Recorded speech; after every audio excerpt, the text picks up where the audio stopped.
Psalm 87 and Psalm 89 makes it clear that father and son were both born in Ethiopia, and they both go by the name of David. But due to her forefather, who goes by the name of James, who made up his own translated, edited version, for it is well known that all Bibles are translated out of the Ethiopian original tongues. But due to her forefather, he changed the time errors of the characters and the colors. So let's watch.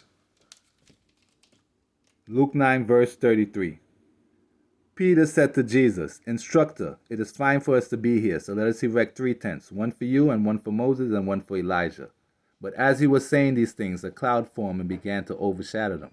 So as you realize, Moses and Jesus are together at the same time, not 1,500 years apart, and definitely not 3,000 and 2,000 years ago. For it is clearly written that during Revelation, it's supposed to be the coming of Christ, not the coming back of Christ.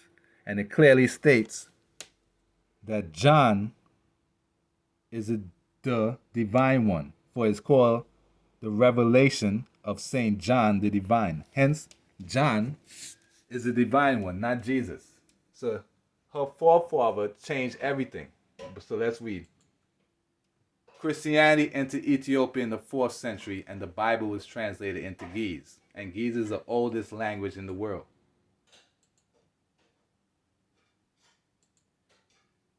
The Ge'ez language is believed by scholars to be the father language, and it's supposed to go back 7,500 years, but they're saying it's only 5,000 years. But listen, in the beginning was the word, and the Ethiopian calendar started 7,500 years ago.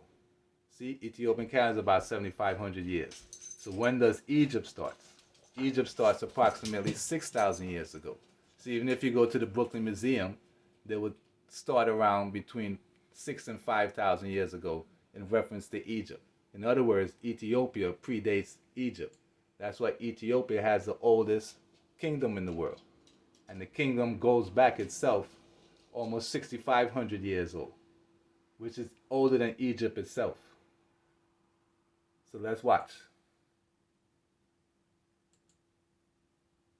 I have the highest value, respect for the Bible as a whole. Therefore, we should not cut it into portions.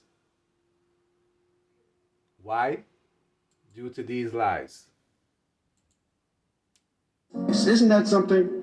Yet, the first mentioning of Jesus being divine, a man God, came from whom? From them. The first mentioning that Jesus is the Son of God came from whom? From them. Jesus never said in his own words any such words, but it was the men who never met him, who claimed to have written, who didn't know their last names. And Paul, by the way, before he had that vision on the road to Damascus that only he saw and only he heard. In other words, Paul was just making up whatever he wants. But Haile Selassie also said that David is supposed to be here in the 20th century. It is good that you are here to record this picture of me in my palace garden at Addis Ababa.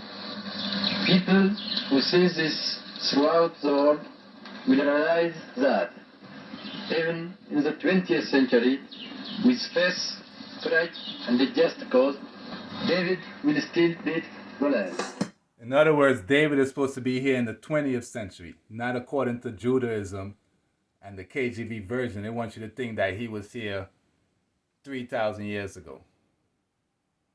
So let's read about Selassie. His Imperial Majesty was irreproachable in the conduct of his Christian practice. Ethiopians generally knew that his last stop before leaving the country on a visit abroad and his first stop upon his return was always to pray at church, usually at the Holy Trinity Cathedral. He attended church every Sunday.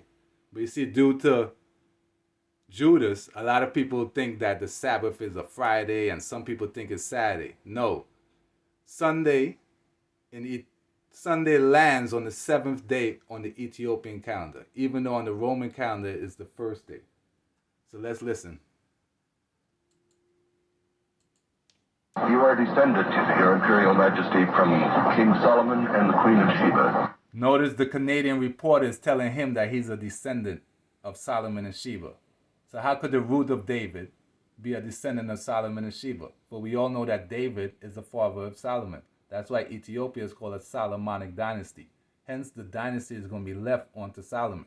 He wasn't here 3,000 years ago dying. That makes no sense. So that's why Selassie is going to say, This is just our story, ancient story. The Queen of Sheba, she grew up to visit.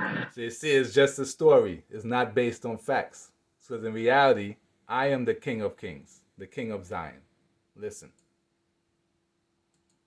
He became emperor on November 2nd, 1930, and was crowned Haile Selassie I, King of Kings, King of Zion, conquering lion of the seed of Judah. In other words, he's going to conquer Judah for all the lies that he has spread throughout all these years. 666 ways now the evil man and them coming strong. Slash guys send them one thunderbolt in a 360. Them two take a turn. Some turn to the right, some turn wrong. Some can't find which way to turn. Subjected to self-contradiction. I mean 5 things wrong every day. One more is abomination. Standing under the triple crown lies mercy and redemption. So soothsayers, blasphemers, iniquity workers, foundation robbers. All fit the same description of one man is duality.